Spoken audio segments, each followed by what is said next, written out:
Russia's strategic forces remain a primary focus of international security concerns. As President Vladimir Putin asserts their global supremacy, a claim substantiated by a series of recent high-profile military exercises and technological advancements. In a significant military briefing, President Putin declared that Russia's nuclear capabilities are the strongest in the world, a statement intended to project strength and deter potential adversary. This declaration was not merely rhetorical. It was supported by the successful execution of comprehensive combat training launches involving all three components of Russia's strategic nuclear triad. These exercises demonstrate the readiness and operational capability of Russia's land-based intercontinental ballistic missiles, its nuclear-powered submarine fleet, and its strategic aviation wing.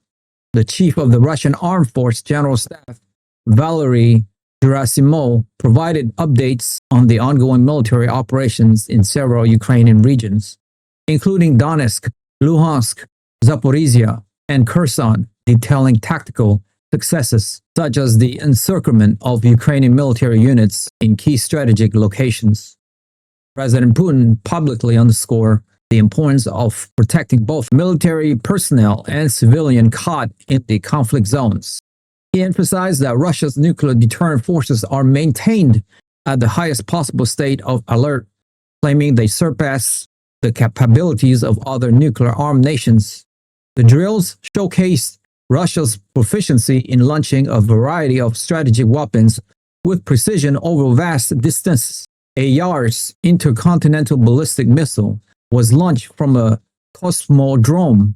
A Sineva submarine launch ballistic missile was fired from a nuclear submarine submerged in the Barents Sea, and Kh-102 air-launched cruise missiles were deployed from strategic bomber aircraft.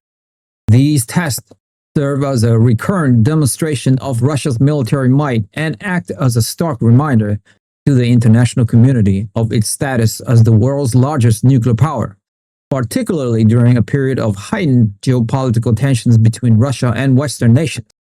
The consistent and public display of these capabilities is a core element of Russia's national security strategy, designed to ensure its strategic autonomy and influence on the world stage. A central element of Russia's recent military demonstration is the successful final testing of its new 9M730 Burevestnik nuclear-powered cruise missiles, a weapon system that has caused considerable alarm among Western defense analysts. President Vladimir Putin personally announced the completion of this crucial testing phase and ordered the commencement of preparation for its deployment within the Russian armed force. He noted that the very concept of such a weapon was once considered unfeasible by many specialists, highlighting the technological leap it represents. NATO has designated the missile with the codename Skyfall, a name that reflects its perceived threats.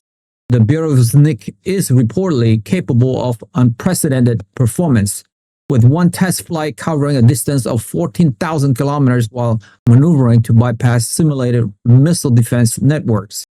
Some reports suggest its potential range could extend beyond 22,000 kilometers, with the ability to remain airborne for over 15 hours. This extraordinary endurance and range are made possible by its innovative nuclear ramjet engine, which theoretically gives it an almost unlimited flight capacity. This allows the missiles to approach targets from unpredictable directions, rendering many existing missile defense systems, including the United States' new Golden Dome shield, potentially obsolete. President Putin has referred to the Burevestnik as an invincible weapon, a boast that defense experts are taking seriously. The missile's designed for low-altitude, stealthy flight and its complex, non-ballistic trajectory make it exceptionally difficult to track and intercept. This capability has led some to dub it the Flying Chernobyl, a reference to its nuclear propulsion system and the devastating potential it carries. The unveiling and successful testing of these doomsday missiles are widely seen as a calculated show of force, shifting the global strategic balance and potentially igniting a new and more dangerous arms race. It underscores the Kremlin's focus on maintaining a technological edge in strategic weaponry and its willingness to challenge established paradigms of nuclear deterrence. The strategic implications of Russia's military posture extend beyond its advanced missile technology and into the geopolitical arena, where Moscow is actively hardening its rhetoric and reinforcing its military presence in key regions. Deputy Security Council Chair Dmitry Medvedev has escalated the political framing of the Ukraine conflict, stating that the United States is now effectively at war with Russia.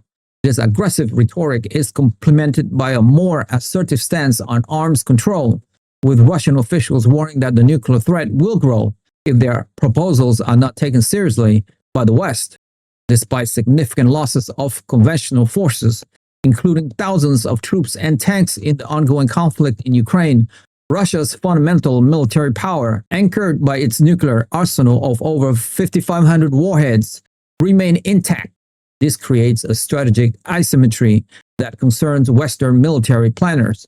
Experts warn that NATO's numerical superiority in conventional forces cannot fully mitigate what they term Putin's nuclear edge. Russia remains the only global power with the capacity to inflict devastating destruction on the West. This reality is being amplified by Russia's action in the Arctic, a region of growing strategic importance. Norwegian Defense Minister Thor Sandvik has revealed that Russia is significantly reinforcing its military presence on the Kola Peninsula, deploying new nuclear weapons aimed at the United States, the United Kingdom, and Norway. This buildup includes the deployment of new frigates, advanced multi-role submarines, and the testing of hypersonic missiles, all designed to ensure Russia's second strike capability is robust and credible. Sandvik warned that in a potential conflict, strategic maritime choke points like the Bear Gap and the GIUK Gap could be targeted. In this tense environment, Norway functions as NATO's crucial eyes and ears, monitoring Russian military activity in the high north. On the diplomatic front, Russian Foreign Minister Sergey Lavrov has been articulating a narrative that challenges Western dominance and promotes a multipolar world order. In a recent address at the International Cooperation Forum in Moscow, Lavrov accused the West of neo-colonial hypocrisy and declared emphatically that Russia will not kneel before any global power.